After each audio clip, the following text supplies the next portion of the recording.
नमस्कार साथियों, जय आरसीएम। मैं जगदीश कबीरा आपका स्वागत करता हूं मिरेकल मॉर्निंग में। सुबह की शुरुआत लीडर्स के साथ, सुबह सुबह का समय जो हम सुनते आ रहे हैं बचपन से कि सुबह सुबह मन ताजा रहता है, सुबह सुबह एकदम आदमी फ्रेश मूड में उठता है। और आपको और भी ज्यादा ताजगी महसूस कराने के लिए हमें रामकिशन गुरुजी और सुनील सर और जितने भी हमारे अप्लायंस हैं, हम उनके हमेशा धन्यवादी रहेंगे कि उन्होंने हमें आदत डाल दी है कि सुबह उठ के तैयार होके बस तैयार हो जाइए काम करने के लिए, क्योंकि काम से बड़े बड़े रिजल्ट आते हैं।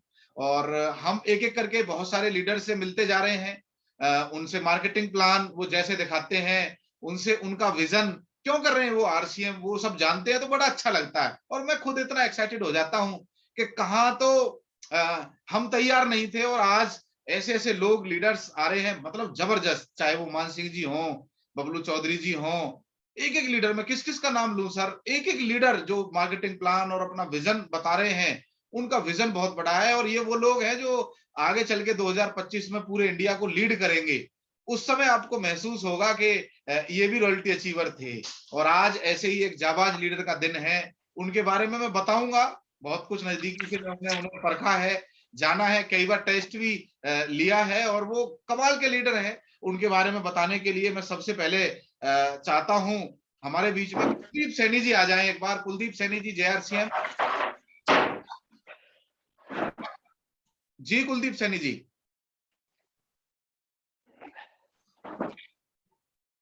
शायद कुलदीप सैनी जी नहीं है, कोई बात नहीं। मैं आगे चलता हूं अजय सारस्वत जी के पास। सर जेआरसीएम, थोड़ा अपना परिचय दीजिए, आप क्या जय काम आसिम करते सर, हैं, जय आसिम। डॉक्टर संजीव जी के बारे में थोड़ा। जी सर। जय आसिम सर। जय आरसीएम। हमारा आवाज आ जाइए सर। बिल्कुल बिल्कुल सर। जी सर, मैं नाम अजय सारस्वत और पहाड़सी से बिलोंग करता हूँ, जिला बुलंदशहर। और सर, मैं काम करते करते मेडिकल स्टोर का काम कर रहा हूँ। इसके सिस्टम में मेरे जिंदगी में आया आरसीएम सिस्टम, और मेरे कोच डॉक्टर संजीव कुमार जी ने मुझे दिया। बहुत बहुत धन्यवाद हूँ, मुझे इस लाइन पर डाला उन्होंने। और शुक्रिया करता हूँ उनका, जो उसने मेरी ऐसी जिंदगी बदल दी।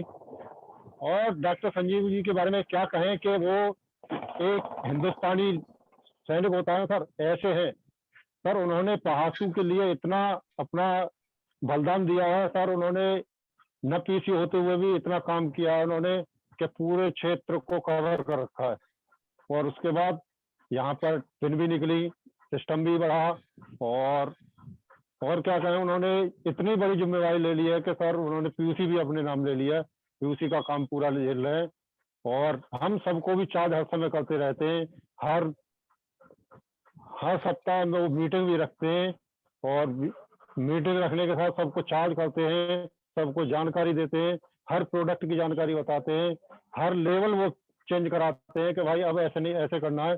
बस इस समय समझो को पासू के लिए गुरु हैं, और गुरु से भी ज्यादा गुरु है। बहुत बढ़िया सर, बहुत बढ़िया। Over to sir. जी जी जी, थैंक यू सर। और बहुत बढ़िया आपने बताया।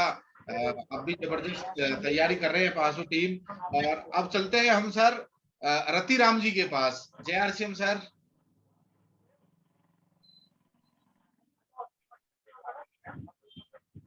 रति राम जी,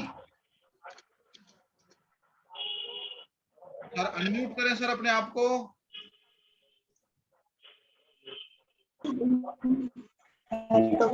जय आरसीएम सर। जय आरसीएम सर, जय आरसीएम। जय जय आरसीएम सर। मेरा नाम राम सिंह है, और मैं कॉलेज पहासू से बिलोंग करता हूं, और कॉलेज चलाने के साथ साथ इस प्यारे से कंसेप्ट को गुरुजनों के माध्यम से सीख भी रहा हूं सर, और बहुत अच्छा है। और बात करें गुरुदेव जी की, गुरुदेव जी तो वो गुरुदेव हैं कि जो वास्तव में एक सफल लीडर में होने चाहिए गुण, वो गुण डॉक्टर साहब के अंदर है सर। और पल पल पर हमेशा पल पल पर टीम को जिताने के लिए सिखाते रहते हैं। वो और हमारे डॉक्टर साहब जो हैं वो काम करते हैं जो वास्तव में उनके जो गुरुदेव उन्हें फॉलो करते हैं, उसी को मतलब लाइन से हटकर अलग कोई काम नहीं करते। और मैं ये चाह रहा हूँ कि जो टीम है हमारी सफल केवल डॉक्टर साहब की वजह से और मास्टर सुदेश कुमार जी की वजह से ही इतनी ऊंचाइयों पर जो जा रही है, वो वो बार बार यदि हम गलती करते हैं तो उनको सिखाने का काम करते हैं, भाई ये गलती आपको नहीं करनी है, और गलती से ही हम लोग सीख पा रहे हैं। क्यों गुरुदेव ने जो भी कुछ किया है वो सब आप जो महान गुरु हैं उनके द्वारा सीखा, और उनके द्वारा सीखने के बाद में वो सिखाने का काम कर रहे हैं सर। और ज्यादा ना करके जानदार भी हैं, ईमानदार भी हैं और शानदार, मतलब सारे चीजों में डॉक्टर साहब बिल्कुल ओके हैं, और वो काम करते हैं जैसे गागर में सागर भर देते हैं, उस टाइप का काम करते हैं। Over to you sir. बस सर, बहुत बढ़िया सर, बहुत बढ़िया, बिल्कुल सर। जबरदस्त पर्सनालिटी है और बहुत अच्छे व्यक्ति हैं पर्सनली। तो अब चलते हैं हम नागेंद्र सिंह जी के पास। जी सर, JRCM।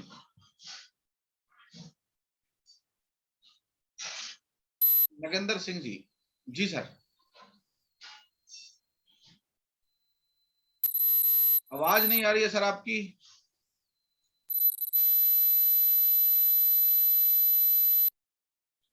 शायद हमारे साथ नागेंद्र जी नहीं है। जी चलते हैं सर हम आगे सेविंदर जी के पास। JRCM sir.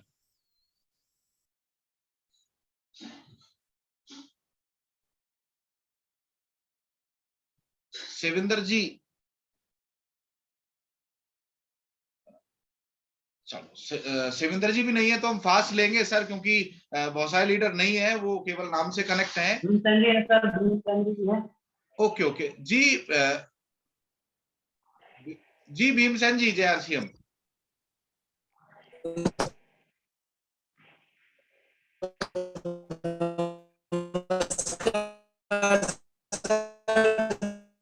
आवाज नहीं आ रही है सर आपकी।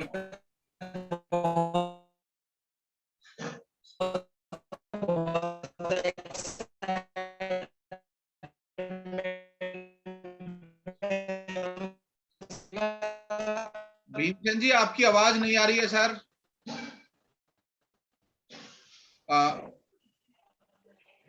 सर आवाज आ रही है?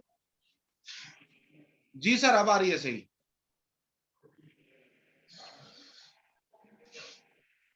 तो सर आवाज। जी भीमसेन जी बोलिए। Sir JRCM। JRCM sir. आज गुरु जी का वेबिनार है और शानदार वेबिनार होने वाला है सर, और हमें पल पल सिखाते हैं सर। हर महीने बिजनेस में ग्रोथ आ रही है सर, और बहुत सपोर्ट करते हैं, और बहुत बहुत धन्यवाद सर। JRCM। चलो सर, बहुत बढ़िया सर, बिल्कुल बिल्कुल सर। सर की पर्सनालिटी ऐसी है। अब कुछ अप्लायंस के पास चलते हैं, उनके बबलू चौधरी जी के पास। जी बबलू चौधरी जी, JRCM। जी JRCM सर। आज आज बहुत शानदार प्रोग्राम हो रहा है, और मेरी टीम के best of the best player हैं संजीव जी, जिन्होंने कि वो सारे काम किए जो मैं करता आया हूँ। मैं देखता हूँ कि उन्होंने हमेशा टूल्स हमेशा खरीदे, प्रोग्राम हमेशा प्रमोट किया, और बहुत अच्छे लीडर हैं, और मुझे डे वन से ही वो बहुत ज्यादा पसंद रहे। उन्होंने उस हिसाब से काम भी किया है। बहुत शानदार लीडर हैं, और वाकई वो इस के डिजर्व थे कि उन्हें इस तरह की अपॉर्चुनिटी आज मिले। और बहुत बहुत धन्यवाद सर, बहुत शानदार लीडर है। मैं चाहूंगा कि वो लाइफ में जो भी उनके ड्रीम है वो पूरे करें, और आप लोगों के दिशा निर्देश से वो सब कुछ पूरा हुआ। Thank you JRCM sir. जी जी बिल्कुल बिल्कुल सर, ऑल द बेस्ट। और चलते हैं रामेश्वर दयाल जी के पास। जी रामेश्वर जी, JRCM। JRCM गुरुदेव। सर, आज मेरे को बेहद खुशी है कि एक दिन मैंने फोन पे भी पूछा था कि डॉक्टर साहब ने कहा आपको RCM क्या समझ में आया। बोले सर हमने आपसे सीखा, मतलब मैं तो राज भी स्त्री हूँ। तो उन्होंने सर बताया कि सर RCM में वो सिक्योरिटी है, और जिसकी वजह से मैं आया कि यहाँ पर मतलब ये का आने वाले समय में मेरे बच्चों की सिक्योरिटी और मेरे परिवार के लिए सब कुछ मतलब यहाँ से मिलेगा। तो आज मैं दिल से बैठा हूं, पहले से ही शुरू से ही, जिससे आज कुछ खास मतलब डॉक्टर साहब से ज्ञान मिलेगा। तो मैंने तो पहले वो बताया था कि भाई मैं कम पढ़ा लिखा था, लेकिन डॉक्टर साहब तो लोग का पूरे डिग्री धारी है। और आज मैं बेहद खुश हूँ कि इतना खुश हूँ कि डॉक्टर साहब को वहां पहुंचा दे परमात्मा जहां मैं सोच भी नहीं सकता हूँ। तो डॉक्टर साहब एक जनूनी और एक खुर्जा से सामान लेके और उन्होंने रॉयल्टी निकाली, तो मैं उस दिन जान गया कि भाई साहब इतने जबरदस्त लीडर कि जो मतलब एक पिकअप सेंटर का कोई बहाना नहीं, कोई भी आज तक बहाना नहीं। जहां भी मैंने मीटिंग सेमिनार के लिए बोला, वहां रेडी तैयार रहे कि सर मैं जरूर चलूंगा, मैं जरूर चलूंगा। तो इतना बेहद मतलब इन्हें जोश जुनून है डॉक्टर साहब के अंदर, तो वास्तव में ही कुछ खास खूबी है जो खास लीडर में होनी चाहिए। और मैं भी सीखने के लिए बैठा हूँ सर। JRCM, जय हिंद जय भारत। डॉक्टर साहब के बारे में जितना कहना वो भी कम है, वो वास्तव में एक खास लीडर है JRCM। बिल्कुल सर, बिल्कुल आपने बिल्कुल सही कहा। मैं बहुत ज्यादा परिचित नहीं था डॉक्टर साहब से। मुझे पता चला कि डॉक्टर मास्टर जी जो हमारे हैं, सुदेश मास्टर जी, उन्होंने एक टीम तैयार की है पहासू। तो वहां जब सर से मिले, वहां तो PUC भी नहीं था। तो मैं डॉक्टर साहब को देखता था कि वो खुर्जा आते थे, वहां से 22 किलोमीटर दूर का डिफरेंस है। और उस समय तक हमारे पालीवाल जी आ गए थे RCM में, और PUC संभाल लिया था उन्होंने पूरी जिम्मेदारी के साथ। तो उस समय जब डॉक्टर साहब की मेहनत देखते थे, तो मैं चाहता हूं आज कैलाश पालीवाल जी भी थोड़ा आए, 2 शब्द कहें डॉक्टर साहब के बारे में कि सर उस समय कैसी मेहनत कर रहे थे। उस समय PUC भी दूर था। तो क्योंकि कई बार ऐसा लगता है लोगों के पास बहाना होता है, PUC दूर है, और आपने नजदीकी से उनकी मेहनत को देखा है। तो सर क्या कहना चाहेंगे डॉक्टर साहब की मेहनत और डॉक्टर साहब के बारे में? जी सर। JRCM सर, सभी लीडर्स को मेरा नमस्कार। सर, डॉक्टर साहब के बारे में बस एक ही बात कहना चाहूंगा कि डॉक्टर साहब सिस्टम के प्रति इतना समर्पण भाव रखते हैं, और उनकी मेहनत को मैंने नजदीकी से यूं देखा है कि PUC जिस समय क्लोज होने की स्थिति में रहता था, मतलब बढ़ा के आते थे, उस समय तक डॉक्टर साहब मेरे साथ रहे हैं। रात के 10-10 बजे गांव जाना, गांव से सामान पहासू ले जाना, पहासू से सब लोगों को वहां पर सेटिस्फाई करना, उनके प्रोडक्ट को वहां पर देना, उसके बाद उनकी डिमांड लेना, फिर दोबारा खुर्जा आना। और कभी कभी तो कंटिन्यू, मतलब रोजाना सा ही चक्कर रहता था। कोई दिन ऐसा महसूस नहीं होता था कि आज डॉक्टर साहब इधर नहीं है। लोग बहाना बनाते हैं PUC दूर है, खुर्जा में लोग कहते हैं उस किनारे से आने वाले के साथ दूर पड़ जाता है। लेकिन जिसको अंदर से बर्निंग डिजायर होती है, जिसे कुछ करने की तमन्ना होती है, कुछ करना चाहता है लाइफ में, वो बहाना नहीं ढूंढता। तो डॉक्टर साहब वास्तव में ही सिस्टम के प्रति समर्पित बहुत अच्छे लीडर हैं, स्वभाव से भी, मतलब बाई नेचर भी। और एक लीडर के जो गुण होते हैं और कायदे में जो होने चाहिए, नेतृत्व क्षमता उनके अंदर है। और वो नेतृत्व क्षमता का पूरा श्रेय आप लोगों के द्वारा दिया गया, मतलब ट्रेनिंग और वो सारी चीजें जो मिलके सब लोग सीख रहे हैं। मतलब कुल मिला के डॉक्टर साहब बहुत मेहनती, ईमानदार और कर्मठ कार्यकर्ता हैं सर। तो मैं तो यही कहना चाहूंगा कि डॉक्टर साहब की तरह लोग सीखें, समझें और सिस्टम को आगे बढ़ाएं, तो बहुत चमत्कारिक प्रभाव मिलेंगे, चमत्कारिक परिणाम मिलेंगे। Thank you. Over to you sir. जी जी, बिल्कुल बिल्कुल सर। डॉक्टर साहब बिल्कुल सही कहा सर। मैं कुछ आपके माध्यम से ही बुलवाना चाहता था, क्योंकि आपने नजदीक से देखा है उस मेहनत को। तो वो मेहनत करते जा रहे थे। कई बार बारिश भी आई होगी, कई बार मौसम भी खराब हुआ होगा। और रात के 10 बजे सर, ठंड में रात के 10 बजे जाना PUC से मायने रखता है सर। बारिश में भी भीगना, कई बार कई चीजें उन्होंने बताई सर, आज ऐसी स्थिति बन गई, आज ऐसी स्थिति बन गई। तो सर कुल मिला के जब उनके दिमाग में एक चीज सेट हो गई थी कि सिस्टम इतना प्यारा है जो भविष्य में कुछ दे सकता है। भाई, एक डॉक्टर के पास में एक बहाना भी हो सकता है कि मैं तो वेल सेटल्ड हूँ, क्योंकि आजकल 1,50,000 रुपए महीने आदमी कमाता है, तो वो अपने को वेल सेटल्ड मानता है। तो कुछ चीजें ऐसी होती हैं कि जिनको दूरदृष्टि सोच के साथ भविष्य दिखाई देता है, और जिसको भविष्य दिखाई देता है वो सिस्टम को यहाँ पर सीरियस लेता है। उसका कोई बहाना नहीं होता।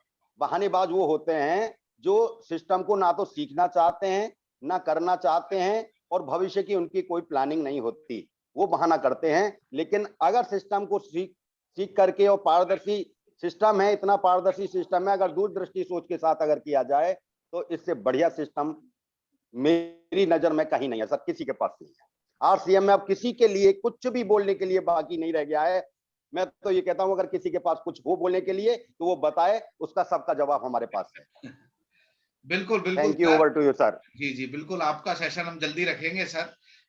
जी, तो डॉक्टर साहब को जब मेहनत करते देख रहे थे, तो डॉक्टर साहब बोलते थे सर अभी मेरा 1-15 का बिजनेस होगा, तो डॉक्टर साहब वो कर देते थे। तो हमें हैरानी होती थी कि लोगों से नहीं हो पा रहा, नजदीक से नजदीक, इतनी दूर से कर देते। उसके बाद उन्होंने एक 70 का बिजनेस किया, रॉयल्टी ली, अपनी टीम में रॉयल्टी निकलवाई, और उसके बाद उन्होंने पीयूसी खुलवाया अपनी जिम्मेदारी से। और अभी खुशी की बात क्या है कि वो पीयूसी भी खुद संभाल रहे हैं और रॉयल्टी भी, टीम में बहुत सारी रॉयल्टी तैयार कर रहे हैं। अभी वो पलवल आए थे काउंसलिंग करने के लिए हमारे पास, तो इतना बड़ी प्लानिंग में मतलब गर्व से ना सीना चौड़ा हो गया कि क्या बात है, क्या टीम है। तो उनको बुलाएं। उससे पहले मैं चाहता हूं, आज पालीवाल जी ने तो शुरू कर दिया है अपना पीवीएमएफ, तो मैं भी चाहता हूं, मैं लेट क्यों रहूं, तो अपना गिलास ले लेता हूं सर डॉक्टर साहब के साथ। तो वेलकम करता हूं डॉक्टर साहब पीवीएमएफ के साथ दिन की शुरुआत। तो ये आप सेल्फी ले सकते हैं, स्क्रीनशॉट ले सकते हैं, शेयर कर सकते हैं सर। मैं तैयार हूं अपने आप को फिट करने के लिए, क्योंकि मेरे ऊपर जिम्मेदारी है अपने परिवार की, अपने समाज की और अपनी आरसीएम परिवार की। तो लेते हैं सर।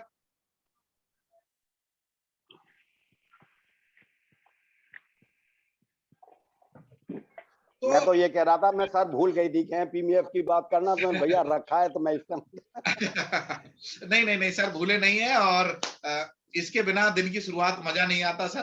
तो अब कहां से हमें डॉक्टर साहब को सुनने के लिए आए हैं, क्योंकि आरसीएम पैसा तो देता ही है, मैं मानता हूं, पर पैसे के अलावा पहचान देता है, आपके नाम को पूरे हिंदुस्तान में पहुंचाने का मौका देता है। और आपके वीडियो को 500 लोग कम से कम देखते हैं सर यूट्यूब पे। कोलकाता से हमारे बीच में सुमन ठाकुर जी है, वेलकम।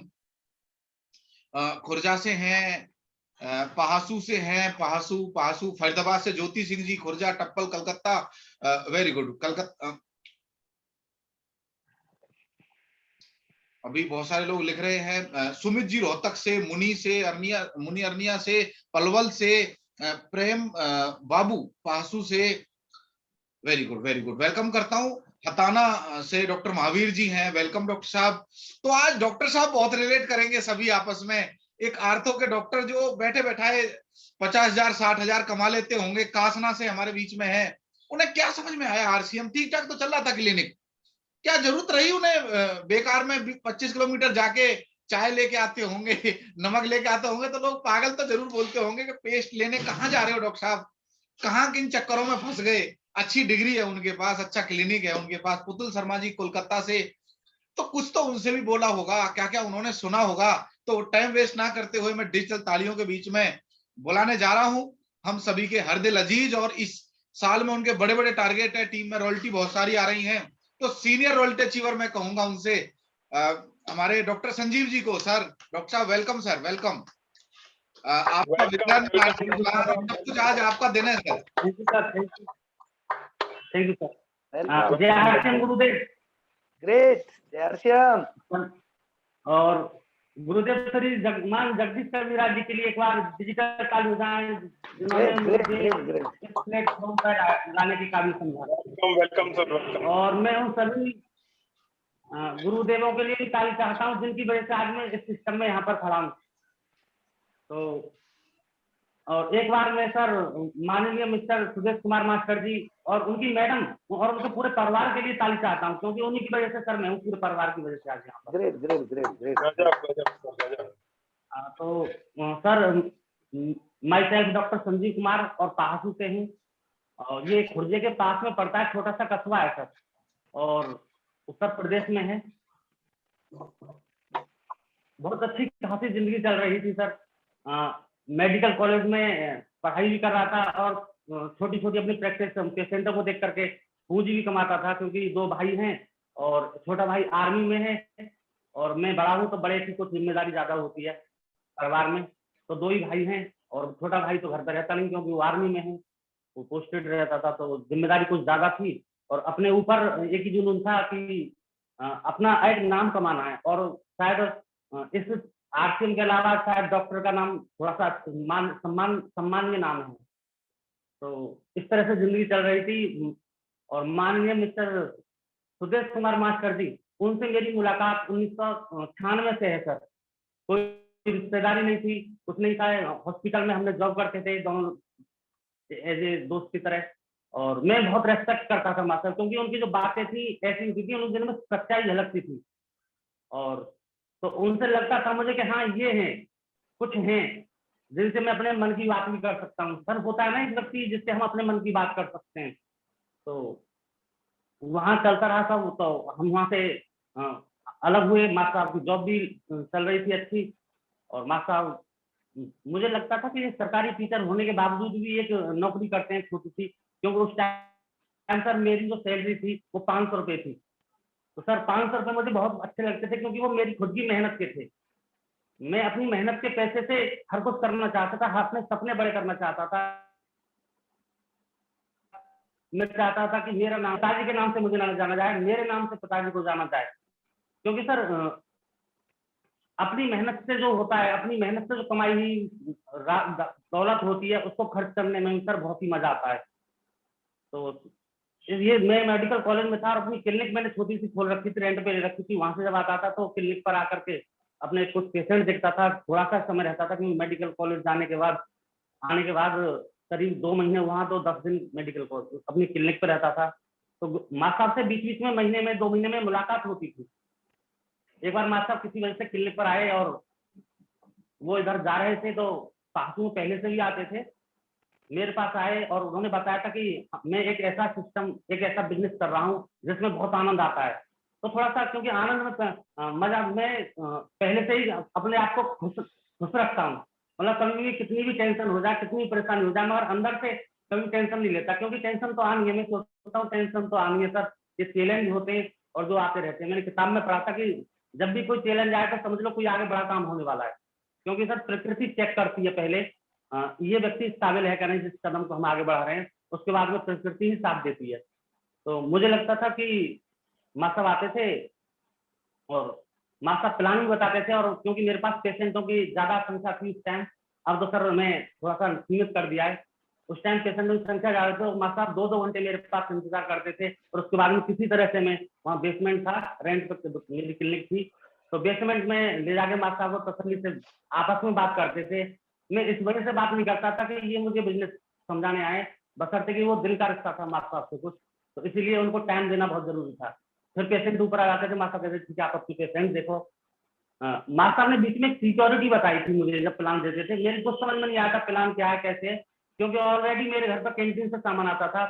मेरा छोटा भाई आर्मी में है, मेरे ताऊ जी आर्मी में, ताऊ जी के लड़के आर्मी में, मतलब टोटल कहीं ना कहीं कैंटीन से सामान आता था, हमें बाजार से खरीदने की कोई जरूरत नहीं पड़ती। तो बीच में जहाँ सिक्योरिटी मास्टर ने बताई थी, तो एक घटना मेरे साथ में घटी। उस घटना से मुझे सिक्योरिटी पर ध्यान गया कि मास्टर ने कुछ बताया था। मैं क्लिनिक पे आया अपनी पे, और वहां आने के बाद मैंने कॉल किया मास्टर साहब को, मास्टर आप कहाँ हैं? मैं घर पे हूँ अपने पे। मास्टर साहब के घर पे मैं गया और वहां जाके मैंने फॉर्म साइन किया, क्योंकि पहले पीसी जाकर के जॉइनिंग लगती थी, और मास्टर पीसी लेके गए, वहां से मुझे कुछ प्रोडक्ट खरीदवाए, और इस तरह से सर मेरी जॉइनिंग हुई। क्योंकि मैं खुद गया था मास्टर साहब के पास जॉइनिंग लगवाने, क्योंकि मुझे जो सुरक्षा थी इसमें वो कहीं ना कहीं नजर आ रही थी सर। अपने भविष्य के बारे में बच्चों के लिए समझ में आ रहा था, क्योंकि आज हम जो कर रहे हैं, हम किसी न किसी तरह से अपने लिए आज कर रहे हैं, उससे हमारा आज तो चल सकता है, मगर आने वाले कल के लिए कुछ ना कुछ हमें करना पड़ेगा। क्योंकि मास्टर साहब ने बताया था कि जो हमारा धंधा अच्छा चल रहा है उसके साथ में एक और कर लेना चाहिए, कुछ ना कुछ बिजनेस या कोई भी धंधा शुरू कर देना चाहिए, क्योंकि जो धंधा हमारा आज अच्छा चल रहा है उस पर कल को चैलेंज आने वाला है। जब तक हमारा धंधा अच्छा नहीं चलता, जब तक कोई चैलेंज नहीं आता। तो ये बात तो समझ में आई कि मैं प्रैक्टिस करता हूँ, और मैंने सर बीएचएमएस किया है, तो मैंने कहा मैं प्रैक्टिस करता हूँ, अगर बराबर में मेरे कोई ऐसा ही डॉक्टर और आ जाए तो मेरी प्रैक्टिस आगे हो जाएगी। तो मास्टर की ये बात बहुत अच्छी लगी मुझे कि जब तक हमारा कोई धंधा अच्छा नहीं चल रहा तभी तक उसका कोई चैलेंज नहीं है। और सर ऐसा होने भी लगा कि चैलेंज थोड़े थोड़े आने लगे, और मेरी भी आर्ट्स के प्रति रुचि बढ़ने लगी। उसके बाद में मैंने ज्वाइन किया, और ज्वाइन करने के बाद प्रोडक्ट यूज करना बहुत कठिन था हमारे परिवार में, क्योंकि प्रोडक्ट कैंटीन से आते थे टोटल, और जब मैं प्रोडक्ट एक लेके जाता था तो घर वाले भी बोलते थे ये कोई एमआर देके गया होगा, जो होते हैं ना मेडिकल के रिप्रेजेंटेटिव होते हैं वो आते हैं, तो मैं बोलता था हाँ वही लेके आए हैं, क्योंकि ये इसलिए बोलना पड़ता था कि वो बोलते कि तुम्हें पैसे से ऐसे बाजार से कमी खरीदने की जरूरत क्या है, हमें तो बहुत कुछ मिलता है कैंटीन से। तो सर धीरे धीरे करके जब चाय की पत्ती मास्टर देके जाते थे, जॉइनिंग तो हो गई थी, मगर चाय और हेल्थ कार्ड मास्टर देके जाते थे। बीच में एक बार चाय की पत्ती मेरे घर पर खत्म हो गई, और बाजार से वो कैंटीन वाली जो चाय की पत्ती थी वो खोली गई, और वो उस दिन के बाद में आज तक मेरे घर में चाय की पत्ती कैंटीन की यूज नहीं होती है, यानी कोई प्रोडक्ट यूज नहीं होता कैंटीन का, क्योंकि उस चाय ने जो कमाल किया था उस चाय को पिया नहीं था परिवार में किसी ने, उनको कोई वो चाय अच्छी नहीं लगी, क्योंकि जो कैंटीन में सामान आता है वो भी मार्केट वाला ही होता है, वो कोई अलग से थोड़ी बनाते हैं। और जी जी घर से बोला गया कि वो जो चाय तुम लेके आते हो वो चाय ही लेके आनी है। और उसी दिन मैं फिर खुर्जा गया और खुर्जा जा करके एक पीयूसी थी खुर्जा निकल करके वहां से चाय लेके घर तक पहुंचा और घर पे दे दी। इस तरह से चलता रहा, समझ में कुछ आ नहीं रहा था क्योंकि मास्टर साहब भी 15 दिन में 20 दिन में एक बार ही मेरे पास आ पाते थे और मेरे पास इतना टाइम भी नहीं होता था पेशेंटों से कि मैं जाके पर्सनली मिलूं, क्योंकि समझ में नहीं आता जब तक बिजनेस, जब तक समझ में नहीं आता, क्योंकि हिंदुस्तानी ऐसे हैं जब तक समझ में नहीं आए तो समझ में कुछ नहीं आता और जब समझ में आया तो फिर रुकते नहीं है। तो सर इस तरह से चलता रहा धीरे धीरे और एक पासू के अंदर एक मीटिंग हुई, सेमिनार हुई, मास्टर साहब ने मुझे उसमें इन्वाइट किया, मैं किसी वजह से उसमें नहीं जा पाया। उसके बाद में छोटी सी मीटिंग हुई जिसमें मिस्टर बाबू चौधरी जी आए, एक बार इनके लिए सर के गुरु जी के लिए तालियां, क्योंकि उनका जो विजन था उस विजन की वजह से मैं फिर आगे बढ़ना स्टार्ट किया था। तो एक छोटी सी मीटिंग से मैं मीटिंग में पीछे जाके बैठा सबसे, क्योंकि मुझे लग रहा था कि यहाँ सब लोग मुझे जानते हैं, पासू के दूसरे नुक्कड़ पर थी क्योंकि छोटा सा कस्बा है, मैंने सब जानते हैं, सोचेंगे डॉक्टर साहब भी इसको कर रहे हैं क्या। और मैं सबसे पीछे जाके चुपचाप बैठ गया और मैं भी धीरे धीरे तालियां बजाता रहा, सब लोग बजा रहे थे। और इस तरह से गुरु जी बता रहे थे, इन्होंने प्लान दिया था वहां पर मिस्टर बाबू चौधरी जी ने, और इन्होंने भी सुरक्षा के बारे में थोड़ा सा, सुरक्षा पर जो नॉमिनी द्वारा कार्ड जो नॉमिनी को ट्रांसफर होता है उसके बारे में इन्होंने ज्यादा जोर दिया, क्योंकि वही मेरे दिमाग में बैठा हुआ था। इन्होंने जब उस पर ज्यादा जोर दिया तो और ज्यादा मुझे क्लियरिटी हो गई, मैंने कि बहुत अच्छा है ये, इसका मतलब, क्योंकि उसे उस टाइम जानकारी नहीं थी। उसके बाद में मैंने अपने प्रोडक्ट मास्टर से पूछा, मास्टर करना क्या है, बोले कुछ प्रोडक्ट हैं इनको लेना है आपको और ये तुम्हें को सेल करने हैं, जैसे न्यूटार मैन आता था जब, अब भी आता है न्यूटार वोमेन, इस तरह से एक दो प्रोडक्ट। अब क्या हुआ कि मैंने उसको यूज नहीं किया खुद भी और पेशेंट को देना स्टार्ट कर दिया। अब कोई दरअसल पेशेंट को देना स्टार्ट कर दिया तो वहाँ कहीं ना कहीं प्रॉब्लम आती है जब हम यूज नहीं करते हैं। उसके बाद में सर मास्टर से पूछा गया कि मास्टर इस तरह से समस्या आ रही है, तो बोले खुद यूज किया है आपने, मैं आपको यूज करने के लिए देके गया था। मैंने नहीं, तो मास्टर ने बताया कि पहले खुद यूज करना है आपको 1-2 महीने, उसके बाद में आप दे सकते हो। तो मैंने ऐसा ही किया सर, खुद यूज करना स्टार्ट किया। और सर फिर हुआ क्या कि मैं पूरे दिन पेशेंट देखता था और मुझे शाम तक थकान नहीं होती थी। पहले मैं थक जाता था शाम को, मगर शाम तक थकान नहीं होती थी फिर। और मुझे लगा ये तो बहुत एक अजूबा कहेंगे, क्योंकि मैं शाम तक किसी दिन खाना भी नहीं खाऊं दोपहर में तब भी थकान नहीं होती है। पहले तो मैं टैबलेट भी खानी पड़ती थी थकान के लिए, दोपहर में लंच भी करना पड़ता था। और मैं सुबह सुबह जब ये प्रोटीन का डिब्बा आता था, जब प्रोटीन को पीता था, जब मैं रवि से अब तक पीता हूँ, और एक मैन की टैबलेट अगर सुबह खा ली तो दोपहर में लंच भूल गए या नहीं भूल गए वो कोई प्रॉब्लम नहीं। तो सर ये इसलिए हमारे लिए जरूरी, जो हमने भी पी लिया सभी ने साथ में, क्योंकि हमारे अंदर जो थकान हो रही है तो इसका मतलब है कि हमें इस चीज की जरूरत है। अगर हमारे अंदर चिड़चिड़ापन आ रहा है तो हमें इस चीज की जरूरत है। हमारे अंदर हम किसी चीज को भूल रहे हैं तो हमारे लिए इस चीज की जरूरत है, क्योंकि पीवीएफ लेना, protein, vitamin, mineral and fibre, ये हमारे शरीर को बहुत जरूरी है। क्योंकि विटामिन डी और विटामिन के तो हमारा शरीर कुछ मात्रा में बना लेता है, मगर बाकी जो विटामिन हैं वो हमें आहार से या पोषक तत्वों द्वारा लेने पड़ते हैं। तो सर इस चीज को मैंने थोड़ा समझा कि ये तो हल्दी नमक मिर्च का धनिया नहीं है, हल्दी मिर्च धनिया का बिजनेस नहीं है, ये तो कुछ अलग है। क्योंकि इसमें इतनी अच्छी चीज और इतनी सस्ती चीज मिल रही है, क्योंकि मार्केट में अगर हम यही प्रोडक्ट लें, जैसे हम बैजोमेगा लेते हैं तो मार्केट में यही बैजोमेगा हमारा 7 रुपए का एमआरपी का पड़ता है और कार्ड पे अगर 6 रुपए का पड़ता है, और यही सर 12 रुपए का पड़ता है। हमारा वेजिटेरियन है और नॉन वेजिटेरियन है। मैं पेशेंट को लिखता था तो मुझे ये बड़ी अच्छा लगा जब ये आए थे, मैंने लोग क्या कितना कमाल की चीज है। सर आरसीएम के प्रोडक्ट की कोई तुलना नहीं की जा सकती किसी मार्केट के प्रोडक्ट से। लोग प्रोडक्ट की तुलना मार्केट के प्रोडक्ट से करते हैं, मैं कभी नहीं करता कि मार्केट का प्रोडक्ट इतने का है और हमारा ये इतने का है, क्योंकि हम अपने प्रोडक्ट की तुलना मार्केट से कर ही नहीं सकते, क्योंकि कभी भी अच्छी चीज की तुलना खराब चीजों से नहीं की जाती। तो इस तरह से मैं सर बढ़ता रहा आगे धीरे धीरे, और समझ में नहीं आ रहा था कि बिजनेस करना क्या है। मैं प्रैक्टिस करते हुए धीरे धीरे बढ़ रहा था। खुर्जे के दूसरी साइड में पीसी थी, तो मास्टर साहब ने कहा था कि कुछ प्रोडक्ट आपको लेके आने और वो सेल करने हैं। तो सर मैं पाहसू में रहता था और ये खुर्जा था और मेरा गांव यहाँ पड़ता था, फिर मैं यहाँ से पाहसू गए थे। तो पाहसू खुर्जे में भी पीयूसी पल्ली तरफ थी उस टाइम, पालीवाल सर जी की बाद में उखड़ी थी थोड़ा सा। तो यहाँ सामान लेके ले जाने का मतलब था यहाँ से आधा घंटा खुर्जे का लगना, और खुर्जा में पहुंचने के बाद पीयूसी तक पहुंचने का आधा घंटा लगता, क्योंकि बीच में जाम लगता था। तो 1 घंटा में फिक्स रखता था। समस्या यहाँ थी कि मैं 6 बजे तक अपनी प्रैक्टिस करता था और 6 बजे के बाद में रात हो जाती थी और मुझे अपने गांव वापस जाना पड़ता था, यहाँ से करीब 19 किलोमीटर। अब यहाँ से खुर्जा जाओ सामान लेके यहाँ जाने के बाद और अपने घर पे जाओ तो सर बहुत कठिन था। क्योंकि ये कुछ समझ में नहीं आ रहा था कि ये जो रोड था ये सर इस तरह से था कि हम अपनी बाइक को 20 की स्पीड से ज्यादा नहीं चला सकते थे। और सर ये रोड जो है ये 7 बजे के बाद इस पर कोई नहीं चलता है, आज की डेट में भी कोई नहीं चलता है, बेशक रोड अच्छा हो गया है मगर इस रोड पे कोई नहीं चलता है।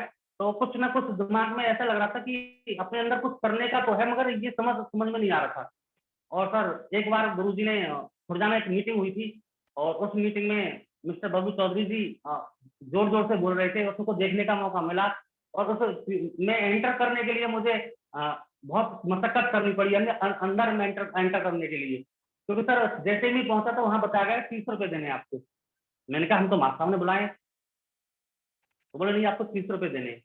एक बार मैं बाहर गया, फिर सोचा कि क्यूसी अगर अपनी क्लिनिक जाऊंगा तो 3-4 हजार वहां कमा लूंगा और अगर अंदर जाऊंगा तो 3-4 हजार का नुकसान होगा और ये जो 30 रुपए हैं ये कहीं अपने मान सम्मान के खिलाफ है। तो सर वहाँ किसी तरह से बाहर आया, भीतर आया, 2-3 बार गया और मास्टर भीतर बैठे हुए थे, मैंने देख लिया था, मैंने लोग मुझे यहाँ ला करके इन्होंने फंसा दिया है। तो मैंने उसको 30 रुपए दिए और जाके चुपचाप अंदर बैठ गया मास्टर के पास। तो सर उसमें बैठने के बाद में थोड़ा सा विजन क्लियर हुआ कि हाँ ये 3-4 लोगों का काम नहीं है, क्योंकि पहले मैं जानता था कि हम मिस्टर बाबू चौधरी जी और ये पास के कुछ लोग मास्टर और खुर्जा के 2-4 लोग होंगे, वही लोग आरसीएम करते हैं, बाकी और कुछ भी कोई नहीं करता। तो यहाँ जाके लगा था कि दूर दूर से भी लोग कुछ आए थे, अलीगढ़ से भी आए थे इस तरह से, और वो अपनी अपनी बता रहे थे, प्रोडक्टों की बारे में बता रहे थे, तो कुछ समझ में आया। मगर कहीं ना कहीं फिर भी एक चीज थी कि अगर मैं इसको कर रहा हूँ तो ऐसा ना हो कि जो मैं पिता हमारे घर वालों ने जो मेरे लिए सपने देखे हैं, अपने लिए जो सपने देखे, मेरा बेटा ये करेगा वो करेगा, कहीं उसमें ना गड़बड़ हो जाए। तो सर कहीं ना कहीं विजन जब तक क्लियर नहीं था। और एक बार मैं मास्टर सुदेश कुमार जी का धन्यवाद देना चाहता हूँ, क्योंकि उन्होंने मुझे सिकंदराबाद में एक प्रोग्राम हुआ था, उसमें 3 रॉयल्टियां एक साथ निकली थी। उसमें माननीय श्री आज जो हमारा 6 तारीख को प्रोग्राम है, गुरुदेव रामकृष्ण गुरु जी वो भी आए थे। तो सर उसमें मास्टर साहब ने कहा था कि आपको अपने साथ में एक व्यक्ति जरूर लाना है। मैंने कहा मास्टर साहब एक व्यक्ति को कैसे लेकर आऊँ, तो मेरी पता नहीं है एक व्यक्ति कैसे आएगा। बोले नहीं आपको आना है और एक व्यक्ति को लेके आना है। अब बात टाल नहीं सकता था क्योंकि मास्टर साहब से कुछ अलग ही रिलेशन थे। तो मैंने कहा ठीक है, कई लोगों से कहा, कोई तैयार नहीं हुआ। आखिर में हमारे मेरे पास में रहते थे और रिलेटिव भी है मायने नागेंद्र जी, मैंने उनसे बोला कि ऐसे वहां पर चलना है। तो बोले ठीक है चलेंगे। पहले तो उन्होंने भी मना किया, बोले ठीक है चलेंगे। मैंने कहा ऐसे समझ लेंगे फिल्म देख के आए। मुझे पता थी वहाँ टिकट लगेगी, मैंने कहा अगर इनसे बता दिया टिकट लगेगी तो ये बिल्कुल नहीं जाएंगे, क्योंकि टिकट के नाम से डर जाते हैं। मैंने उनको नहीं बताया, मैंने कहा समझ लेंगे फिल्म देखने जा रहे हैं। बोले ठीक है। हम सिकंदराबाद पहुंच गए सर, और वहां पर जो सर सम्मान देखा और वो सम्मान और शोहरत देखी सर, लोग तालियां बजा रहे थे सर 500 के चेक के ऊपर। और सर वहां जो रॉयल्टी निकल के आ रही थी, फूल मालाओं से लाद के लोगों को लाया जा रहा था। मैं कह रहा था मैं तो अपने क्लिनिक में कहा डॉक्टर, मैं कितना भी बड़ा डॉक्टर बन जाऊं इस तरह से, चाहे कोई एमबीबीएस हो, एमएस हो, कुछ भी हो, कितना भी बड़ा डॉक्टर हो, उसको इस तरह से माला पढ़ ही नहीं सकती सर। और कोई वकील कितना भी बड़ा वकील क्यों ना हो, उसको इस तरह से सम्मान मिल ही नहीं सकता सर। और यहाँ ये क्या कर रहे हैं पता समझ में नहीं आ रहा था कुछ, क्योंकि उस टाइम मैं जो पिन भी नहीं जानता था और मेरे बिगनर पिन लग रही थी। तो मास्टर ने कहा था तुम्हारी पिन निकली है, आप स्टेज पर चले जाओ। तो मुझे बड़ा अजीब लग रहा था कि मैं स्टेज पर कैसे जाऊँ मास्टर। तो मास्टर ने भेज दिया गया मुझे, और माननीय मिस्टर बबू चौधरी जी, मुझे सौभाग्य मिला कि इन्हीं के हाथों से मुझे वो बिगनर पिन मिली। तो गुरुजी ने बोला था कि उस टाइम मेरे पास ड्रेस कोड में नहीं बनवाया था, मास्टर कहते थे, क्योंकि हम अपना कहीं ना कहीं दिमाग लगाते हैं। तो गुरुजी ने बोला था कि आपको ड्रेस कोड बनवाना है। मैंने कहा ठीक है सर। तो अगली पिन जो लगी थी मेरे ईगल की, वो ड्रेस कोड पर ही मैंने लगवाई थी, मैंने ठान लिया था बहुत जल्द लगेगी। तो वहां के बाद में सर जो मेरा विजन क्लियर हुआ, वहां पर जो मैंने मान सम्मान देखा, वहाँ सिक्योरिटी देखी, एक अच्छे से एक पुलिस वाले उनकी रॉयल्टी निकली थी, और एक दुकान करते थे अनाज की और उनकी रॉयल्टी निकली थी, एक स्टूडेंट था उसकी रॉयल्टी निकली थी। तो कुछ समझ में आया, और समझ में कुछ ही आया, असलियत में कुछ समझ में नहीं आया। बात असली ये थी, क्योंकि ये समझ में नहीं आ रहा था ये हो क्या रहा है इस बिजनेस में। सब कहते हैं बिजनेस है, यहाँ तो फूल माला लग रही है, कौन सा बिजनेस ऐसा है सर जिसमें मालाओं से सम्मानित किया जाता है? आज तक कोई बिजनेस ऐसा नहीं है, बल्कि बिजनेस जो करता है उसको लोग और निगाह से देखते हैं कि ये लूट रहा है, ये कर रहा है, वो कर रहा है। तो समझ में कुछ नहीं आ रहा था। एक उसके बाद में मास्टर साहब ने मेरी मुलाकात माननीय रामेश्वर दयाल जी से करवाई। एक बार गुरु जी के लिए जबरदस्त तालियां होनी चाहिए। और गुरु जी आए थे, इन्होंने मास्टर ने बताया कि ये मेरे गुरु हैं और ये ऐसे राजमिस्त्री थे। यहाँ से दिमाग और थोड़ा सा चकरा गया कि एक राजमिस्त्री थे, आप मास्टर हैं, वहां पुलिस वालों के लिए इतनी मालाएं पड़ रही थी, तो दिमाग में कहीं ना कहीं वाइब्रेशन सा होने लगा। और फिर मास्टर साहब से अलग से मुलाकात के लिए टाइम मांगा। मैंने मास्टर आपसे अब तक आप आते थे मेरे पास 15 दिन में 20 दिन में, अब मैं आपके पास आने वाला हूँ। तो मैं मास्टर साहब के पास गया। मास्टर साहब ने बताया कि इस तरह से ये जो बिजनेस है इसमें सिक्योरिटी है, इसमें सम्मान है, वो सब फिर मास्टर साहब ने पूरा, क्यों मास्टर साहब पहले भी बताते थे और उसको मैं सुनता नहीं था। बताते तो पहले भी थे, मैं मास्टर साहब को ही समझता था कि मास्टर साहब ये बस दिल की बात है और कुछ नहीं। मगर जो उस दिन उन्होंने क्लियर कराई, मेरी हर विजन को क्लियर कराया, पॉइंट टू पॉइंट बात बताई उन्होंने, गहराई तक लेके गए मुझे। सब चीज उस दिन क्लियर कराने के बाद में गुरुजी ने बताया कि मैं तुम्हारे साथ हूँ। बस मास्टर जी ने इतना कहा, उसके बाद में सर मैंने ठान लिया था कि जो वहां सम्मान हुआ है सभी का, उस सम्मान के हकदार तो मैं भी हूँ कहीं ना कहीं। तो मैंने कहा सर उस सम्मान को मैं जरूर लूंगा। तो बस वही सम्मान था। रॉयल्टी समझ में नहीं थी कि कितने से निकलती है। मास्टर की रॉयल्टी निकली, मास्टर की रॉयल्टी निकली तो कुछ और भी जन लगता है ना कि अपनी अपलायन की इतना सम्मान हो रहा है तो हमारा ही नंबर है, क्योंकि अपलायन का नंबर तो आ गया, अब हम पीछे से आने वाले हैं। तो मैंने देखा अगर पीछे रह गया तो कहीं ना कहीं और कोई चीज को ले जाएगा। तो मैंने सर उस दिन ठान लिया कि अपने लिए नहीं सही, अपने बच्चों के लिए इस बिजनेस को करूंगा, क्योंकि सुरक्षा कहीं ना कहीं थी। तो सर थोड़ा सा 5 मिनट का प्लान के माध्यम से मैं पूरी बात बता सकता हूँ, क्योंकि सर मास्टर ने जो बताया था मुझे, यहाँ जो समझ में आया था, मास्टर ने बताया हम कोई ना कहीं काम करते हैं, जो मैं भी करता था, और काम के बदले में हमें मिलता है पैसा, और पैसे के बदले में पैसों को हम करते हैं खर्चा। तो ये तो सभी करते हैं। तो मास्टर ने कहा अगर किसी वजह से काम बंद हो जाए, मेरे दिमाग में आया हाँ मेरे अंगूठे में कुछ हो जाए। मैं अपने दिमाग में सोच रहा था ना, मास्टर बता रहे थे, मैं अपने दिमाग में सोच रहा था मेरे अंगूठे में कुछ हो जाए, मैं लिख नहीं सकता, मैं प्लास्टर नहीं लगा सकता, और मैं कुछ भी नहीं कर सकता इस अपने जो जिस काम को मैं जानता हूँ। तो काम नहीं होगा तो पैसा आ जाएगा, मास्टर ने पूछा, मैंने कहा नो। बोले खर्चा। बाद में दिमाग में आया कि खर्चा तो घर वाले, पत्नी है, बच्चे हैं, उनका खर्चा कैसे चलेगा। मैंने कहा सर खर्चा तो चलता ही रहेगा, हल्दी नमक मिर्च तो मुझे भी खाने पड़ेंगे, अगर मुझे कोई प्रॉब्लम होती है हाथ में भी लग सकता है व्यक्ति। तो मास्टर बोले इसी के लिए ऐसा ही मैं काम बता रही हूँ, ये जो काम है हमारा इसी तरह का है कि खर्चे को ही हमें काम बनाना है, और काम से आएगा पैसा, पैसे को करना खर्च। अब जब ये मास्टर ने ये चीज मुझे बताई तो मुझे लगा कि ये मास्टर होगा कैसे। तो बोले ये बहुत आसान चीज है और इसको ज्यादा टेंशन लेने की जरूरत नहीं है। उन्होंने आराम सारा शब्दों में बता दिया, हम सबका परिवार होता है और ये कहीं ना कहीं बाजार से सामान लेके आता है। मैंने कहा यस, और ये काम हमारे दादा परदादा ये करते चले आ रहे हैं सदियों से, और यहाँ हम एक काम करते हैं, खर्चा भी करते हैं और यहाँ हम चर्चा भी कर देते हैं फ्री की, और यहाँ से हमें कुछ नहीं मिलता है। माता ने बताया था कि एक बाजार यहाँ भी है, और ये जो बाजार है इस बाजार से अगर हम यही काम, जो सेम काम यहाँ कर रहे थे वही काम हमें यहाँ करने, तो यहाँ से कुछ मिल सकता है। मैंने कहा वो क्या मिल सकता है। तो माता गुरुजी ने बताया था कि पहली बात है MRP पर 10 से 20% छूट मिलती है। वो समझ में कम आया क्योंकि ऑलरेडी 10% छूट मिलती थी परिवार को। दूसरा समझ में आया था यहाँ 10 से 45% जो पैसा आता है वो हमारे अकाउंट में आता है। तो मैंने कहा सर जैसे 2000 का हम खरीद लेंगे तो उसमें से 45% ही माना जाए तो 10,000 का भी खरीद लेंगे, सपोज करो मैं न्यूट्रंस भी बेच सकता हूँ 8-10 हज़ार के, तो ज्यादा कितना पैसा आएगा सर। इसके लिए तो बहुत मेहनत करनी पड़ेगी और पैसा आएगा थोड़ा। आप लोग बता रहे थे लाखों का बिजनेस है, यहाँ कहाँ आएगा। तो उन्होंने कहा बताऊंगा भी। नंबर तीसरा बताया सर कि यहाँ पक्का बिल मिलता है। जैसे उन्होंने गुरुजी ने बताया पक्का बिल मिलता है, वो भी GST का। ये कुछ समझ में आया सर, क्योंकि पक्का बिल वही दे सकता है जिसका सामान शुद्ध हो, और कुछ बताया वो भी GST का। यहाँ ही समझ में आ गया सर कि कहीं ना कहीं मेरे परिवार में भी फौजी थे, मेरा छोटा भाई फौजी है, मेरे परिवार में भी कई लोग फौजी हैं। कहीं ना कहीं अपने देश के लिए मान सम्मान, अपने देश के लिए जो टैक्स पेड हम करते हैं वो इसमें है। ये समझ में आया कुछ। पक्का बिल मिलेगा तो हमारा शुद्ध सामान होगा, शुद्ध सामान हम जब हम खाएंगे तो हमारा स्वास्थ्य भी सही रहेगा। और सर चौथा समझ में आता है यहाँ व्यापार। जैसे व्यापार पर मेरी सबसे ज्यादा फोकस थी, क्योंकि मास्टर ने जो बताया था कि हमें जब तक हमारा धंधा कोई अच्छा चल रहा है, अच्छा नहीं चल रहा है, जब तक कोई चैलेंज नहीं है, जैसे अच्छा चलेगा उसका चैलेंज आ जाएगा। तो ये मैंने कहा एक चलो एक साइड में व्यापार और हो जाएगा। हल्दी मिर्ची धनिया खाने से अगर कोई सर व्यापार हो सकता है तो कर लेना चाहिए।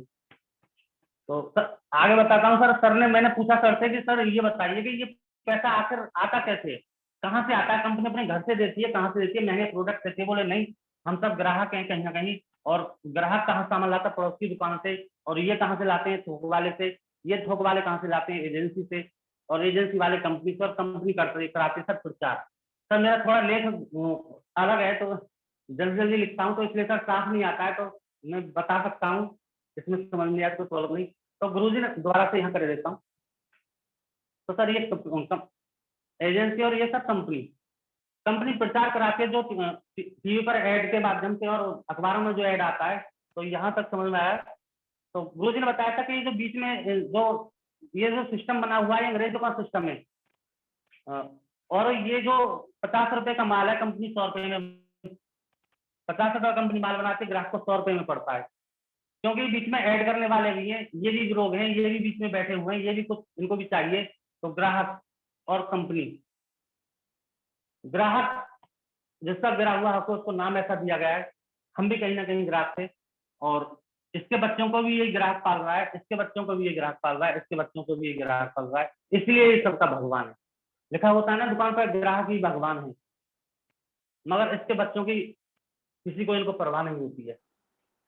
कंपनी और ग्राहक दो ही लोगों का काम है, इन दोनों को हाथ मिला दिया है। कंपनी ने का काम है बनाने का और पहुंचाने का, और ग्राहक का काम है यूज करने का और खरीदने का। तो सर अगर ये काम हो जाए तो कैसा रहेगा? मास्टर ने मुझसे पूछा था, अगर इस माध्यम से आपको सामान मिलेगा, और इस माध्यम का नाम है RCM, इसको बोलते हैं डायरेक्ट सेलिंग भी कहते हैं इसको। और ये जो बीच में बिचौलियों में पैसा जा रहा था 10 से 45%, ये पैसा इस सिस्टम के माध्यम से सीधे ग्राहक को मिल जाता है। सर ये तो कुछ समझ में आया, मैंने कहा ये पैसा मिल जाएगा। और गुरुजी ने बताया था अगर आपने चर्चा कर दी तो ये जो ऐड वालों का पैसा करोड़ों रुपए जो जाता है, ये भी आपको मिलेगा। तो सर ये ऐड तो हम पहले से किसी ना किसी का करते आ रहे हैं। मैंने देखा था जब मैंने क्लिनिक खोली थी तो 2 पेशेंट आते थे, उसके बाद में सर 10 हुए, 20 हुए। मैं थोड़ी कहने गया पेशेंट से, क्योंकि वो भी ऐड कर रहे थे कहीं ना कहीं, मगर उनको कहीं नहीं मिलता था। इस माध्यम से मैंने समझ में आई कि आदमी ऑलरेडी नेटवर्क किसी ना किसी का बना रहा है, किसी ना किसी के नेटवर्क में है। पेट्रोल पंप वाला भी, अगर हम पेट्रोल ला रहे हैं तो हम भी उसका नेटवर्क बना रहे हैं। मिठाई ला रहे हैं तो अच्छी मिठाई है तो हम उसका प्रचार कर रहे हैं। ऑलरेडी हम किसी ना किसी नेटवर्क बना रहे हैं, तो हम अपना नेटवर्क बना लें, कोई बुरी बात तो है नहीं। जोड़ने का काम है, तोड़ने का काम तो कर नहीं रहे। तो गुरुजी ने बताया कि इस तरह से करना है। अब समझ में आया सर ये पूरा खेल कि यहाँ कुछ और है सर। तो गुरुजी ने बताया था यहाँ एक कार्ड बनता है, और जो कार्ड होता है नॉमिनी टू नॉमिनी ट्रांसफर होता है। और इस कार्ड की एक खासियत होता है कि नॉमिनी टू नॉमिनी ट्रांसफर होता है, और ये बिल्कुल फ्री में बनता है। इतना बड़ा कार्ड और फ्री बनता है। जब कार्ड, क्योंकि मेरा कार्ड ऑलरेडी बन चुका था, इसलिए मैंने कहा वो तो मैं समझ गया, मतलब फ्री में बनता है मगर सामान लेना पड़ता है। मगर नॉमिनी टू नॉमिनी जो ट्रांसफर होता है कार्ड, ये कहीं ना कहीं मुझे समझ में आया। और उसके बाद में गुरुजी ने बताया था कि यहाँ जो एक पैसा आता है वो किस तरह से आता है कि 10%, 100 पे 10% मिलेगा सिस्टम के हिसाब से, और 5000 पर 12%, 10,000 पर 14%, 20,000 पर 16.5%, 40,000 पर 19%, 70,000 पर 21.5%, 1,15 पर 1,15,000 पर 24%, 1,70,000 पर 26%, 2,60,000 पर 29%, 3.5 लाख पर, शायद सर दिखाई नहीं दे रहा होगा नीचे, 32%, और रॉयल्टी इनकम आती है 3 से 8%, और टेक्निकल इनकम आती है 5%। इस तरह से 32 और 8 40 और 5 45% जो बिचौलियों में जा रहा था वो पैसा हमको मिलता है। अब उसके बाद में मैंने कहा गुरुजी इतना सामान हम कैसे खरीद सकते हैं? उन्होंने कहा हम नहीं, हम और हमारे नीचे जो साथी आएंगे जिनको हम बताएंगे, खर्चा करने के बाद में जो चर्चा करेंगे उसके बाद जो साथी आएंगे कुछ, तो उससे ही हमारा बिजनेस बनेगा।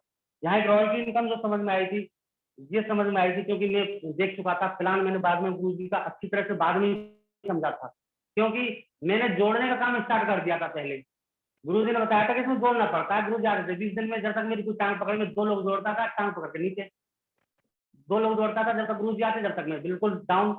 और जब गुरुजी आकर के बैठ जाते थे 2 घंटे, उसके बाद में कुछ समझ में आता कि हाँ गुरुजी से बात कर ली जाए, क्योंकि उसके बाद में तो बहुत क्वेश्चन रहते थे दिमाग में, और वो मैं गुरुजी से कर नहीं पाता था क्योंकि पेशेंट देखता था। जब तक मैं डाउन हो जाता था गुरुजी से हिम्मत नहीं होती थी कि उन क्वेश्चनों के आंसर पूछूं। तो इस तरह से ये सर रॉयल्टी समझ में आई। रॉयल्टी में आंखों से देख ही चुका था, मान सम्मान। तो गुरुजी ने बताया था कि ये यहाँ पर हम हैं, अपने दोस्त और रिश्तेदारों को बताते हैं, और इधर कुछ जानकारों को बताते हैं। हमने 2000 की परचेज की, और इधर वाले दोस्त और रिश्तेदारों ने 1,10,000 की परचेज की, इधर वाले जानकारों ने 60,000 की परचेज की। तो इस तरह से ये बैठता है 1,72,000 बिजनेस वैल्यू का सामान। तो सर थोड़ा सा मिटा देता हूँ, 1,72,000। इस तरह से हम होते हैं इसमें 26.5% पर। तो इस तरह से इसका जो पैसा बनता है वो 45,580। अभी जो 1,72,000 का सामान हमने और हमारे कुछ साथियों ने जिनको बताया, कुछ जानकारों ने, कुछ दोस्तों ने जो खरीदा, उसका जो पैसा बीच में जा रहा था बिचौलियों में, वो 45,580। इतनी मोटी रकम बिचौलियों में जा रही है, हमारी खुद की कमाई बिचौलियों में जा रही है। तो और इधर भी कुछ साथियों ने सामान खरीदा 1,10,000 का। इस तरह से होता है 30.5%, क्योंकि यहाँ हुआ ना 30.5%, ये हो गया इसके माध्यम से। और इस तरह से ये पैसा हुआ था 23,650। इधर वाले जानकार जो थे इन्होंने भी कुछ खरीदा, क्योंकि उनको भी पैसा जाएगा, इन्होंने भी कुछ खरीदारी की है और इनको भी इसी सिस्टम के हिसाब से पैसा जाएगा। तो ये सर होता है 19%, और सर ये होता है 11,400 रुपये। अब हमको कितना मिलेगा? हमने भी परचेज किया, कुछ जानकारी भी दिया, लोगों को खर्चा भी किया और चर्चा भी की है, उसका पैसा हमें बेनिफिट कितना मिलेगा? तो इधर वाले और इधर वाले साथियों का जो सामान था अलग अलग, उसको जोड़ लेते हैं तो ये पैसा सर 33,050 रुपये। अब नेट प्रॉफिट कैसे निकालेंगे? जो टोटल आया था 1,72,000 का पैसा 45,580, इसमें से सर 33,050 रुपये हम माइनस कर देंगे, हमारा नेट प्रॉफिट निकलेगा 10,530। यहाँ समझ में आया? गुरुजी ने बताया यदि यहाँ 0 लगेगी तो यहाँ भी 0 लगेगी। अब कुछ समझ में आया। क्यों? रामेश्वर दयाल जी गुरुजी ने एक बार बताया था मुझे कि एक चीज बताई थी, महंगाई का सर्वे, वहां ये बिल्कुल फिट बैठता था। और जो मैं काम कर रहा था, हो सकता है उसमें मुझे बहुत मेहनत करनी पड़ती, बहुत समय लगाना पड़ता, और हो सकता है टाइम ही नहीं होता मेरे पास इतना कमाने के लिए, मैं अच्छे से खा नहीं सकता था इतना कमाने के लिए। तो गुरुजी ने सर्वे बताया था कि यहाँ से महंगाई का एक सर्वे बताया था, उसको मैं अक्सर आपके सर्वे बताया था, वो मेरी समझ में आया था। तो 1940 में हमने नहीं देखा, मगर मजदूरों ने देखा, उनसे बात की गई तो उन्होंने बताया 18 से 20 लोग परिवार में रहते थे और खर्चा चल जाता था 10 रुपए में। उसके बाद सर आया 1960, 20 साल बाद 1960 आया सर, और परिवार में लोग हुए 1215, और यहाँ भी सर 1 0 बढ़ गई। ये खर्चा जो चलता था वो चलता था 100 रुपए में। उसके बाद सर 1980 आया, और उसके बाद में जो ये लोग हुए परिवार में, संख्याएं कुछ कम हुई और ये 8 से 10 हो गई, कुछ संख्या घट रही और महंगाई बढ़ी, तो ये सर 1,000 रुपये हो गई। उसके बाद आता है सर 1900, उसके बाद सर 2000 आता है, और ये परिवार की संख्या फिर घटी सर, और ये घट करके 5 से 7 हो गई, और सर यहाँ भी 1 0 बढ़ गई, महंगाई फिर बढ़ी सर, और यहाँ हो गई है 10,000। ये खर्च सर, इतनी आमदनी हो तब खर्चे चलेंगे इसमें। उसके बाद में सर 2020 आया, जो हम सभी ने देखा, उसमें सर 3 से 4 परिवार में सदस्य, और सर ये हो गई 1 लाख। और ये सर हम इससे आगे निकल चुके हैं, क्योंकि कहीं ना कहीं अगर किसी की इनकम 1 लाख से यदि कम है, 1 लाख के आसपास है, तो सर उसी के गुजारे चल रहे हैं, ना कि उसके। उसके बाद में सर 2040 भी आना है।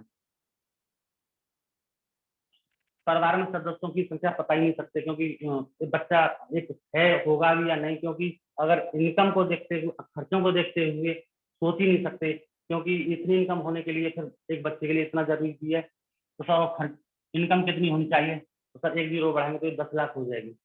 क्योंकि जब तक 2020 नहीं आया था मेरी समझ में आया था 1 लाख रुपए चाहिए सिर्फ खर्चों के लिए। गुरु जी ने जब बताया कि मैं भी इसी के लिए काम कर रहा हूँ, तो मैंने कहा सर ये तो सबको जरूरत है, जब 2020 में हमने ये तो देख ही लिया है, 2020 दो तो देख ही लिया है सर, इसमें कुछ नहीं है, तो इसके बाद तो 1 लाख में ऑलरेडी खर्चे चलेंगे। तो गुरु जी ने बताया, इसी को तो समझाने में आया हूँ। तो उसके बाद में गुरु जी ने जो बताया मुझे वो थोड़ा समझ में आया कि आप इसे बिजनेस की तरह करना चाहते हैं या यूजर बनना चाहते हैं। मैंने गुरु जी बिजनेस, गुरु जी ने बता दिया ये बिजनेस है, तो बिजनेस आखिर करा कैसे जाए। तो गुरु जी ने बताया था एक व्यापार 2 तरह से होता है, एक होता है सर ट्रेडिशनल व्यापार, ट्रेडिशनल बिजनेस, और एक होता है सर डायरेक्ट सेलिंग बिजनेस। यहाँ सर पैसा चाहिए, यहाँ पैसा लगाना पड़ता है, क्योंकि अगर हमें हजारों में इनकम चाहिए तो लाखों में लगाने पड़ेंगे, लाखों में चाहिए तो करोड़ों लगाने पड़ेंगे। और सर यहाँ पैसे की जरूरत नहीं है, बस थोड़ा सा 1 महीने का हल्दी नमक मिर्च धनिया लेना है अपने घर का, और बड़ा बिजनेस करना है तो 2 महीने का ले सकते हैं सर। तो हमारा ये बिजनेस स्टार्ट हो जाता है। तो उसके बाद में गुरु जी ने बताया था ये जगह चाहिए,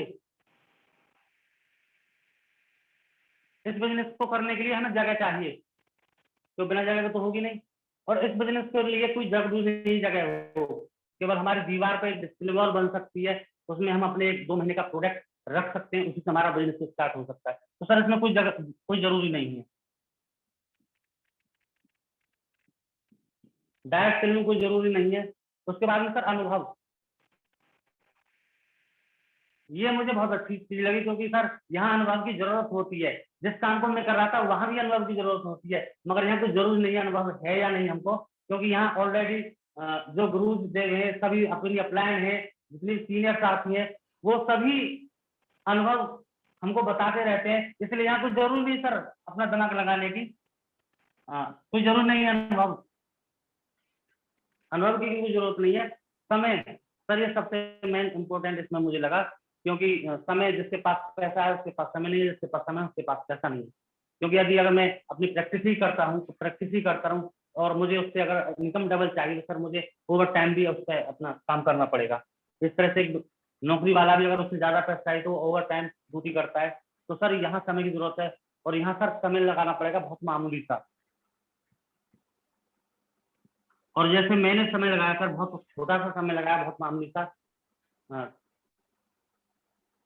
क्योंकि मैं 6 बजे तक, जी सर, मैं 6 बजे तक प्रैक्टिस करता था, और मैंने देखा कि यहाँ समय हम कभी भी लगा सकते हैं। ये बहुत अच्छी बात लगी मुझे, क्योंकि 6 बजे के बाद जब मेरे पास टाइम था, मैं घर पर जाके थोड़े से पेशेंट देखता था, और फिर समय था, टीवी देखता था, अखबार देखता था। मैंने कहा उसको देखने की जरूरत नहीं, इससे पैसा थोड़ी आता है, मैंने क्यों ना इस समय को यूज किया जाए, और इससे फायदा ये होगा कि मैं रोज मास्टर से मिल सकता हूँ, क्योंकि अपलाइन के टच में रहना जरूरी है। मुझे बताया था अपलाइन से रोज बात करनी है फोन से, और दिन में सर फोन से बात हो ही नहीं पाती थी क्योंकि मैं इतना बिजी रहता था। सबसे अच्छा लगा कि तसल्ली से गुरु से 2-4 मिनट बात हो जाया करेंगी और अपना समय से सामान आ जाया करेगा। तो सर मैंने जो बताया, मैं यहाँ से पासपुर में चला 7 बजे, और मैं खुर्जा पहुंच जाता था 8 बजे, और सर 8 बजे के बाद में 1 या 2 घंटे में सामान लेता था। पहले स्टार्टिंग में मैंने अपने लिए सामान खरीदना स्टार्ट किया, और सर मैं अपने गाँव आया इस रास्ते से, उगड़ खावड़ वाले से, और यहाँ रात को स्टे किया, और सर यहाँ सुबह को इस सामान को लेकर के मैं अपने पासू में आ गया। तो सर ये प्रक्रिया धीरे धीरे करके बढ़नी स्टार्ट हुई, और सर फिर गुरुजी ने बताया कि आपको 10,000 का सामान खरीदना है एक साथ। मैंने कहा ऑलरेडी मैं 4-5 हज़ार का तो खरीद ही लेता हूँ, तो 10,000 का एक साथ खरीदने की क्या जरूरत है। तो गुरुजी ने बताया था कि मुझे डायमंड क्लब नहीं बताया था उन्होंने बताया था 10,000 का सामान एक साथ खरीदना है आपको, और वो भी 1 तारीख के आसपास ही खरीदना है, 1 तारीख के बाद, 10 तारीख से पहले। तो मैंने कहा ठीक है गुरु, खरीद लेंगे, मैं 2 महीने का एक साथ खरीद लेंगे, फिर अगले महीने झंझट खत्म, जाने की जरूरत नहीं पड़ेगी, ज्यादा समय भी बचेगा वहां पर। तो मैंने जैसे 10,000 का सामान खरीदा था सर, मेरा डायमंड क्लब हो गया उसमें। अब उसमें मेरा डायमंड क्लब हो गया, तो गुरुजी ने बताया बधाई हो आपको, डायमंड क्लब आपका हो गया। मैंने कहा ठीक है, बहुत अच्छी बात है, डायमंड क्लब समझ में नहीं आता था। गुरुजी बताते थे डायमंड क्लब ऐसे ऐसे होता है, मगर उसकी क्या वैल्यू है गुरुजी पता चलती थी। और जब मैं एक बार गुरुजी से मिला तो वहां जाके पता चली कि डायमंड जो होते हैं वो उसकी इनकम कम से कम 25 लाख रुपए होती है। तो सर वहां थोड़ा सा दिमाग से करा गया। अब सर मेरी स्पीड बढ़ती है इसकी।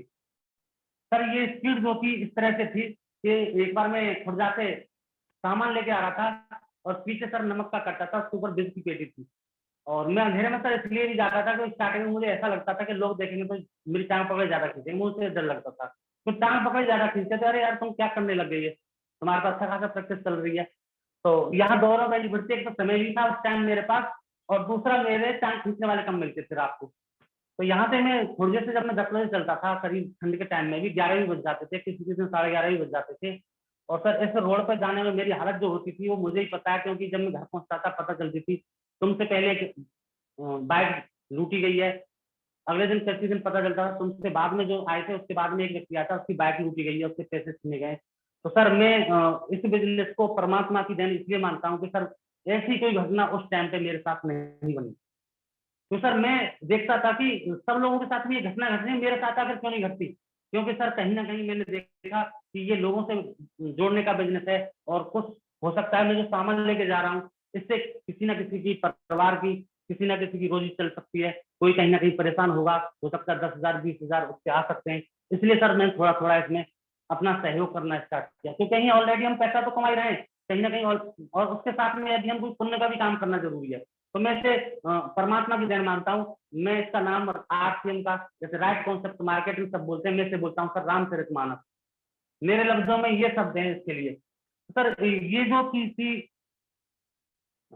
कई चीज उसमें शामिल हो गई। एक तो लोगों से जुड़ना, उनकी मदद करना, और उसके बाद में अपने लिए और अपनी पीढ़ी के लिए कुछ ना कुछ करना। सब कहते हैं पीढ़ियों के लिए, ये अपने लिए भी करता है, क्योंकि 3 से 5 साल से मेहनत से कर लो, उसके बाद में फ्री हो जाएंगे सर।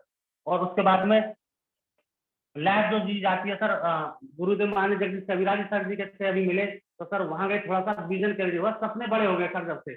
मैं तो एक बार धन्यवाद देता हूँ रामेश्वर जाल जी का और मास्टर सुदेश कुमार जी का, कि उन्होंने हमें वहां ले जाके मेरे सपने और बड़े कर दिए सर। सर पहले तो सपने छोटे थे, मगर अब जो सपने हो गए मेरे वो बहुत बड़े हो चुके हैं सर।